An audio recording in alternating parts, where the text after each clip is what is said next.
Hello everyone. आज की इस वीडियो में हम BA programme education discipline education in India policy and practice इसके कुछ एक्सपेक्टेड क्वेश्चंस हम डिस्कस करेंगे जो आपको एग्ज़ाम्स में देखने को मिल सकते हैं। दोस्तों, ये जो सब्जेक्ट है इसमें आपको एजुकेशन भारत में किस तरह चल रही है, किस किस तरह की एजुकेशन भारत में होती है, कौन कौन सी पॉलिसीज़ हैं, कौन कौन से अंडरटेकिंग्स हैं, बोर्ड्स हैं जो एजुकेशन को भारत में हैंडल कर रहे हैं, क्या क्या पॉलिसीज़ पहले बनाई गई और अब बनाई गई, वो सब चीज़ें इसमें आप पढ़ोगे। स्कूल एजुकेशन क्या होता है, कौन कौन से टाइप्स होते हैं स्कूल के, हायर लेवल एजुकेशन में यूनिवर्सिटीज़ कौन कौन सी होती हैं, और ये सब चीज़ें आप इस सब्जेक्ट के अंदर डिटेल में पढ़ने वाले हो। तो हमने कुछ क्वेश्चन प्रिपेयर करे हैं जो प्रीवियस ईयर के बेसिस पर भी हैं, और कुछ आपके स्टडी मटेरियल से भी क्वेश्चंस हमने उठाए हैं जो हमें लगता है कुछ एक्सपेक्टेड क्वेश्चन थे जो एग्ज़ाम्स में देखने को मिल सकते हैं। पेपर इसका दोस्तों हो सकता है 100 नंबर का है और 9 में से 5 क्वेश्चन आपको करने हो। जनरली एजुकेशन का पेपर मैंने देखा है 100 मार्क्स का आता है, हो सकता है 75 का भी आ जाए, बट 100 मार्क्स के आने के ज़्यादा चांस हैं। तो now let's discuss the questions. तो पहला क्वेश्चन हमारे पास है, is it important to ensure compulsory secondary education, give reason in support of your argument. क्या अनिवार्य माध्यमिक शिक्षा सुनिश्चित करना महत्वपूर्ण है, अपने तर्कों की पुष्टि हेतु कारण बताइए। यानी कि क्या ये ज़रूरी है कि सेकेंडरी एजुकेशन को कंपलसरी कर दिया जाए? अगर हाँ तो अपने आर्गुमेंट के साथ इस स्टेटमेंट को जस्टिफाई कीजिए। इसके बाद है, a number of foreign universities are offering their courses in India, explain how this is possible, what are the important points that a student must consider while opting for any such course। बहुत सी विदेशी विश्वविद्यालय भारत में अपने course चला रहे हैं, व्याख्या करें कि ये कैसे संभव है, यानी कि किस तरह से वो फॉरेन यूनिवर्सिटीज़ इंडिया के अंदर कोर्सेज चला रही हैं। एक छात्र को किस तरह से चयन हेतु किन महत्वपूर्ण बातों का ध्यान रखना चाहिए। किसी कोर्स चयन हेतु यानी किसी कोर्स को सिलेक्शन से करना है तो किन किन चीज़ों का उसको ध्यान रखना चाहिए। What are the difficulties coming in the way of making the right to education a reality for all children? सभी बच्चों को शिक्षा का अधिकार प्राप्त करने के लिए किस तरह की कठिनाइयाँ आ रही हैं। राइट टू एजुकेशन को इम्प्लीमेंट करने के लिए क्या क्या डिफ़िकल्टीज आती हैं वो आपको बताना है। इसके बाद है, describe with examples role of centre, state and local bodies in various sectors of education. उदाहरण सहित समझाइए कि शिक्षा के विभिन्न क्षेत्रों में केंद्र, राज्य और स्थानीय निकायों की क्या भूमिका है।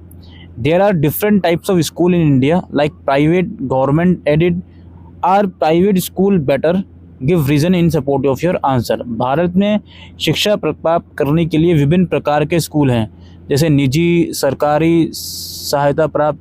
क्या निजी स्कूल बेहतर हैं? अपने जवाब के समर्थन में कारण दीजिए। इसके बाद है, state the sources of financing education, explain the role of central government in this regard. शिक्षा के वित्तीय व्यवस्था के स्रोतों का उल्लेख कीजिए, इस संबंध में केंद्रीय सरकार की क्या भूमिका है। एजुकेशन को फाइनेंस करने के लिए बेसिकली एजुकेशन लोन वगैरह वो सब चीज़ें हैं, उसके संदर्भ में आपको आंसर देना है। Critically analyse the mid day meal programme that is operational in elementary school in India. Bharat में प्रारंभिक स्कूलों में चल रहे मिड डे मील कार्यक्रम का विश्लेषण कीजिए। इसके बाद है, privatisation of education has consequences on ensuring quality and equality of education.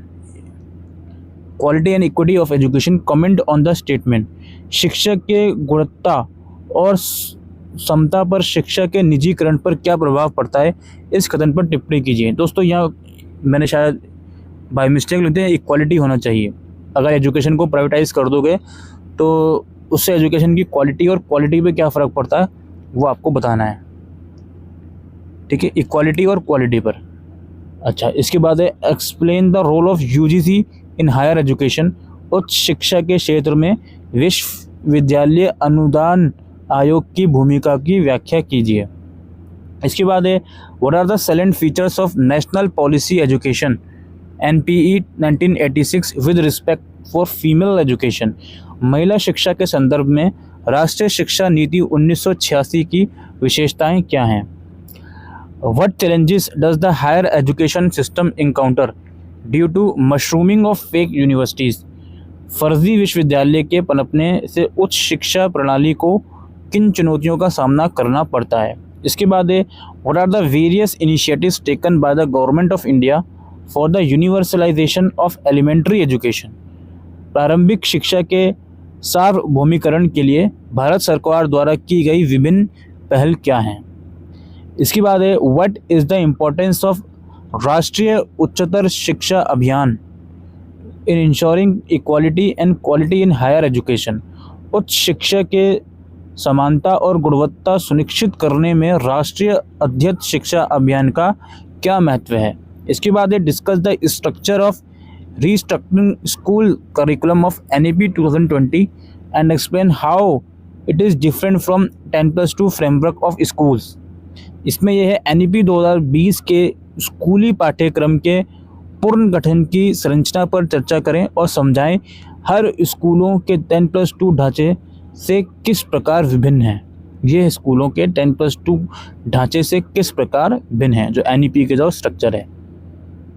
इसके बाद आपको यहाँ पे कोठारी कमीशन के कुछ ऑब्जेक्टिव बताइए, क्यों बनाई गई, कोठारी आयोग के स्थापना के प्रमुख उद्देश्य क्या थे। फिर है what is the need and functions of board of school education, examine various board functions in India.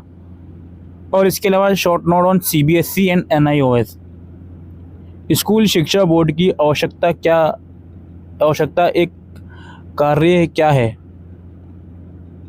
School शिक्षा बोर्ड की आवश्यकता क्या है, विभिन्न का परिप्रेक्ष्य करें, भारत के कार्यालय बोर्ड CBSE और NSE पर संक्षिप्त नोट लिखें। और इसमें मैं NCERT के कुछ फंक्शंस वगैरह भी आपसे पूछे जा सकते हैं। तो ये कुछ क्वेश्चंस हैं जो प्रिपेयर करे हैं दोस्तों मैंने, जो प्रीवियस ईयर पेपर्स और आपके स्टडी मटेरियल के बेसिस पर। और मुझे उम्मीद है कि कुछ न कुछ क्वेश्चंस इसमें से ज़रूर से आप लोगों को आपके एग्ज़ाम्स में देखने को मिलेंगे। आई होप ये वीडियो आपको यूज़फुल लगी हो तो वीडियो को शेयर कीजिएगा। Thank you.